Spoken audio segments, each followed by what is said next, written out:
guys and gals? Never here from Drake Wing Gaming. And something on Twitter, the Gaming Dragon. Today I'm coming at you with a new Let's Play series of Promises to Keep. Artemis's Path. That's right, y'all. We're getting some of that bird this time. Anyway, y'all, let's go ahead and jump right back in, shall we? Alarm chain, you were up, and let's go. Get up. This is hardly a normal day off. I'm awake, so I might as well go have some breakfast. Besides, I'm not eager to return to my dreams. I get a few good stretches in before reluctantly leaving my surprisingly comfortable air mattress. First things first, a shower. I unzip my luggage, grabbing a change of clothes and a few toiletries. Pause at the door and take a few slow breaths, bracing myself for the day ahead. Here we go. Let's go! Social Leo activate. I head into the living room first and see Theo settled comfortably in front of the fire, drinking coffee. Oh, Leo, good morning. How did you sleep? Morning, Theo. Wait. Getting them mixed up. Okay, yeah, no. Okay. Morning, Theo. I slept pretty well, actually. Thank you again for setting up the air mattress for me. Glad to hear it.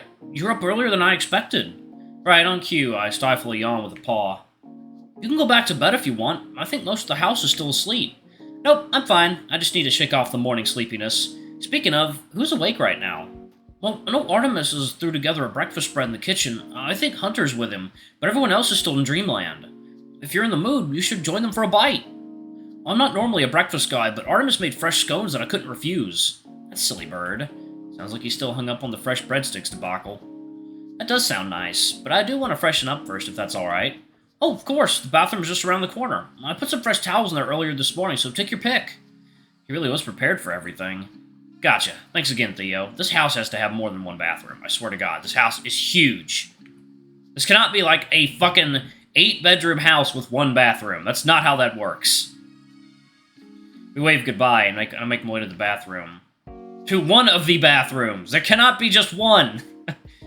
On a whim, I put on one of Artemis's playlists while I shower. Just messed me up, bruh. What follows is some of the hardest shit I've ever heard in my life. I lower the volume at least 3 times, worried about waking up the rest of the house. After a refreshing shower, I return to the den, setting up my dirty clothes aside and grabbing my phone. Making my way to the kitchen, I start to hear talking and laughing. Definitely Hunter's voice. Okay, but why take all the joy out of food? It's not that bad. I still eat what I want for, like, half the year. Seems like I walked in on some kind of discussion. Hey, good morning, you two. They both turned to face me. Morning, Leo. Hey, morning. Help yourself to some breakfast. We have fresh scones, pancakes, and a bunch of fruit. Awesome, I'll go ahead and make a plate. And sorry if I interrupted your conversation. No worries, I'm just trying to explain macros to little Artie here. Must have picked that nickname up from our Rofi, but Artemis doesn't seem annoyed by it. Macros? Macronutrients, you know, like stuff like you put in your body. Oh, this coffee hits the spot, oh my god. He basically starves himself for half the year to look good. I do not! The point is, you keep track of what you eat, so you stay well nourished while minimizing sugar and fat intake. And it's not just for my own benefit. I gotta keep it up to stay on the gymnastics team. It sounds awful to me. One of the greatest joys of cooking is trial and error. Imagine weighing every spoon of sugar and salt you put in a dish. So, Hunter, do you cook? Well, when I'm not feeling the dining hall food. He looks at Artemis a bit sheepishly. You're not wrong, though. I usually keep my meals simple, so they're easy to log. Let me guess, chicken and rice 8 days a week? As I listen into their banter, I start to put together a plate of food for myself. A hearty stack of pancakes with fruit, topped off with a homemade scone. I can get used to this. Well, it's easy to prepare, and chicken breast has a really good protein-to-fat ratio. Yeah, and it's also the hardest part of the chicken to make tasty. No fat means little to no flavor. Well, Chef, do you have any suggestions to jazz up chicken breast? Well, if you're looking to give it some extra flavor and moisture, how about a glaze? I grab a seat and dig in. The pancakes are fluffy and perfectly sweet. I found a great red pepper paste at the store the other day that's sweet and spicy. I don't think it has a ton of sugar, and I've made some great glazes with it. Hunter pulls out his phone and starts typing. He shows us his search results. This one? We both lean forward. The image of the container has some language I can't read, but Artemis nods. Yeah, but that looks pretty expensive online. I can show you where I get it next time I go Artemis is cut off by a ding. The sound of Hunter's phone authorizing a purchase. Oh, oops, I figured I'd just order it now. Alright. Not to tell you what to do, but websites usually jack up the price if you only order one or two things. In the future, you should probably... Another ding from Hunter's phone. Oh, it's not that bad. I ordered a fresh package of chicken, too. Another single-order item. Hunter shrugs it off. I just wanted to put the orders in before I forgot. I don't expect them to arrive anytime soon. He gestures to the windows. I can see the gears turning in Artemis' head as he tries to understand Hunter's nonchalance. His expression remains relatively neutral, though. Eventually, he shakes his head and turns to me. Yeah, he's got money, that's his nonchalance. Either way, I'm glad to see some of you enjoying my food.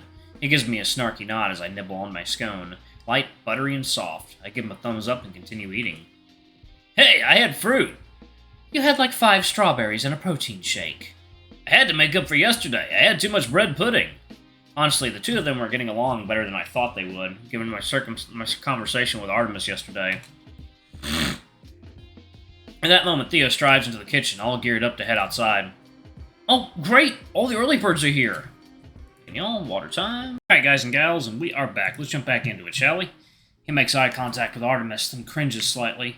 No offense. None taken. I'm heading out to shovel the snow at the front, then I think I'll check on a few more folks down the street. Hunter's eyes light up immediately. Artemis and I both notice his excitement and exchange smirks. Want help shoveling? I need something to work off breakfast. Artemis is very pointedly silent. His face says it all. You're in luck. I have a second shovel you can use. Sweet. Let me get change real quick. Hunter hops up from his seat, carefully placing his plate in the sink. Thanks again for breakfast, Artie. Yeah, thanks, Artemis. The J nods, directing his attention to his phone as Hunter jogs out of the kitchen. As always, please make yourselves at home while we're out. We shouldn't be gone for too long. Theo turns to leave the kitchen. Soon after, I hear Hunter come down the stairs to join him.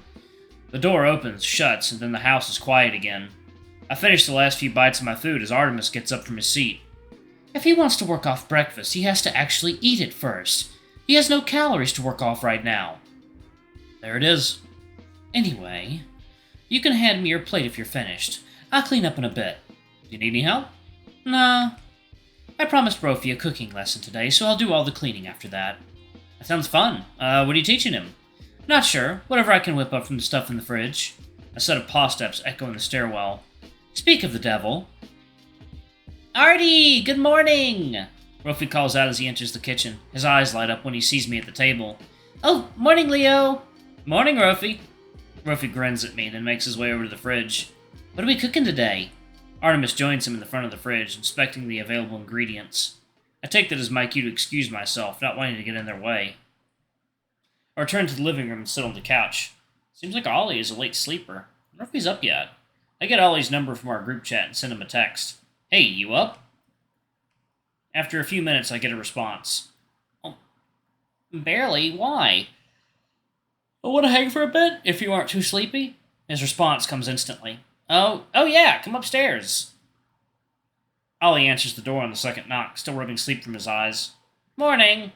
Morning, Ollie. Hope I didn't wake you. Nah. He lets out a huge, toothy yawn. You're good. Come on in. The room looks pretty much the same as yesterday, with the notable exception of the finished desktop setup pulsing with an assortment of colors. Looks like you got everything set up. Looking good. Yeah. He yawns again, nodding. Let me boot it up for you. Ollie's desktop background, at least the parts of it visible beneath the clutter of files and folders, looks like some sort of painting. A lone knight kneeling at the foot of a grave, bearing a gilded shield inlaid with 7 glittering gemstones. My view is quickly obstructed as the dyno begins pulling up windows, filling each monitor in a matter of moments. Wait, sorry, but could I get a better look at your desktop background?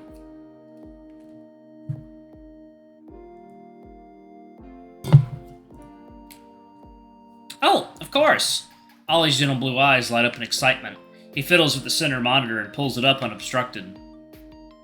You recognize it? Sorry, no, it just looked interesting. Oh, that's okay. His excitement barely wavers. Seems as if he's just as happy to explain it. It's from an RPG called Tales of Wheel and Woe, one of my all-time favorites. This is a really pivotal scene that happens towards the end, once you've gathered all 7 crystals. I won't spoil what happens, but it's a pretty famous twist. The game is known for its fantastic storytelling, which is why it's one of my favorites. I'm a sucker for story-heavy RPGs, anything I can really lose myself in. Huh. I've actually never heard of it. What's the plot about? Vaguely, I mean. I'm not sure how much I can describe it without spoiling anything. Its presentation is really masterful, so just hearing about it won't do it justice. The basic setup is simple, though. You play a hero sent on a quest to collect 7 magical crystals in order to restore sunlight to a cursed kingdom.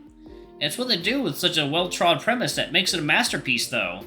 It made me laugh, it made me cry, it made me think seriously about life, while also helping me take life less seriously. And it has one of the most complicated and rewarding skill trees I've ever seen. And to be honest, I'd play it just for that. Wow, such high praise, I'm surprised I haven't heard of it before.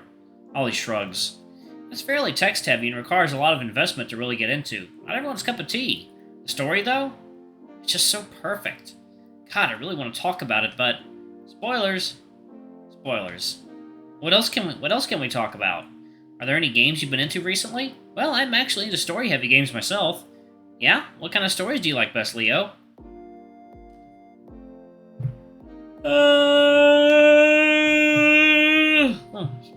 Kinda like all 3. This might be a weird answer, but I like sad stories with happy endings. Stories that make me feel a range of emotions, that challenge me to see both the light and dark side of things. That's not a weird answer at all. It's how I feel too. The dino's tail swishes lightly behind it, reminiscent of a wag. Stories that don't shrink away from pain and sadness, but don't wallow in it either. Ollie starts to stutter a little, cheeks turning slightly red. I mean, I feel pretty sad often, so I guess it's nice to be reminded that other people feel the same way. Ollie looks directly into my eyes, his face deeply serious. It's also nice to be reminded that there are all alternatives to sorrow, that sadness isn't a foregone conclusion, that hope really does spring eternal. I guess that's kind of cliche, but you know, sometimes things are cliches for a reason. Sometimes it's because they're beautiful and true. You know, I really think you would like Tales of Wheel and Woe. The name is very descriptive. Plenty of sunshine, plenty of shadow. And once you played it, we could talk about it for real. Okay then, it's a promise.